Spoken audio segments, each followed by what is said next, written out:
చంద్రబాబు ప్రభుత్వం వచ్చి 2 ఏళ్లు గడిచినా ఉద్యోగుల న్యాయబద్ధమైన సమస్యలు పరిష్కరించలేదని ఏపీ జేసీ అమరావతి రాష్ట్ర అధ్యక్షుడు బప్పరాజు వెంకటేశ్వర్లు ఆగ్రహం వ్యక్తం చేశారు. కృష్ణా జిల్లా కేంద్రమైన మచిలీపట్నంలోని రెవెన్యూ అసోసియేషన్ హాల్లో ఏపీ జేసీ అమరావతిలో వివిధ శాఖాపర సంఘాల జిల్లా డివిజన్ కార్యవర్గ సభ్యులతో ఆదివారం ఆయన సమావేశమయ్యారు. ఈ సందర్భంగా ఆయన మాట్లాడుతూ ప్రభుత్వం పీఆర్సీ కమిషన్ను నేటికి నియమించలేదని, అధికారంలోకి రాగానే మధ్యంతర భృతి ప్రకటిస్తామని హామీ ఇచ్చినప్పటికీ నేటికి ఆ ఊసు కూడా లేదన్నారు.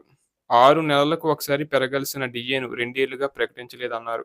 హెల్త్ కార్డులు సైతం పనిచేయడం లేదన్నారు. చంద్రబాబు ప్రభుత్వంపై నమ్మకంతో ఉద్యోగులు 2 ఏళ్లుగా ఎంతో సహనంతో ఎదురు చూసినప్పటికీ ప్రభుత్వం నుంచి ఎలాంటి హామీ లేకపోవడం సరికాదని చెప్పారు. రాష్ట్ర ఆర్థిక పరిస్థితులపై పూర్తి అవగాహనతోనే ప్రభుత్వ ఉద్యోగులు ఎంతో సంయమనంతో ఉన్నారని, ఉద్యోగుల ఆర్థిక సమస్యల పట్ల ప్రభుత్వం ప్రదర్శిస్తున్న నిర్లక్ష్య ధోరణిపై తీవ్ర మనోవేదనకు గురవుతున్నామన్నారు.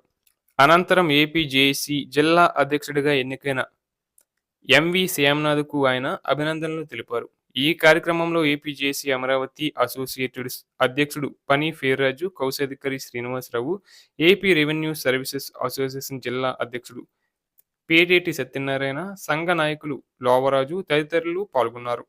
ముఖ్యంగా ఈ సమావేశంలో ఉద్యోగ సంఘాలు కొన్ని డిమాండ్లయితే లేవనెత్తారు. వాటిలో కాంట్రాక్ట్ ఉద్యోగులను క్రమబద్ధీకరించాలని, ఔట్సోర్సింగ్ ఉద్యోగులకు టీడీపీ మేనిఫెస్టోలో చెప్పిన విధంగా సంక్షేమ పథకాలను వర్తింపచేయాలని, పెన్షనర్లకు అడిషనల్ క్వాంటమ్ పెన్షన్ను పునరుద్ధరించాలని, రాష్ట్ర ప్రభుత్వ మహిళా ఉద్యోగులకు కూడా కేంద్ర ప్రభుత్వ మహిళా ఉద్యోగులతో సమానంగా 2 ఏళ్ల చైల్డ్ కేర్ లీవ్ వర్తింపచేయాలని, అలాగే ఉద్యోగులు, పెన్షనర్లు ప్రతి నెలా చందాలు చెల్లిస్తున్నప్పటికీ అత్యవసర సమయంలో హెల్త్ కార్డులు పనిచేయడం లేదని, ఈ సమస్యను కూడా వెంటనే పరిష్కరించాలని డిమాండ్ చేశారు. అలాగే ఏపీ జేసీ అమరావతి భాగస్వామ సంఘాల జిల్లా డివిజన్ స్థాయి నాయకులతో కలిసి ఉద్యమానికి సిద్ధమవుతున్నామని చెప్పారు.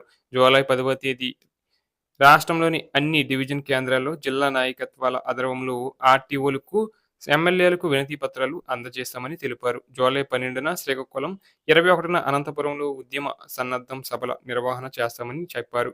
అనంతరం అన్ని ఉమ్మడి జిల్లా కేంద్రాల్లో ఉద్యమ సన్నద్ధ సభలు ఏర్పాటు చేయనున్నారు. అప్పటికీ ప్రభుత్వం స్పందించకపోతే కలిసొచ్చే ఇతర సంఘాలతో కలిసి ప్రత్యక్ష ఐక్య ఉద్యమ కార్యాచరణ రూపొందిస్తామని తెలిపారు.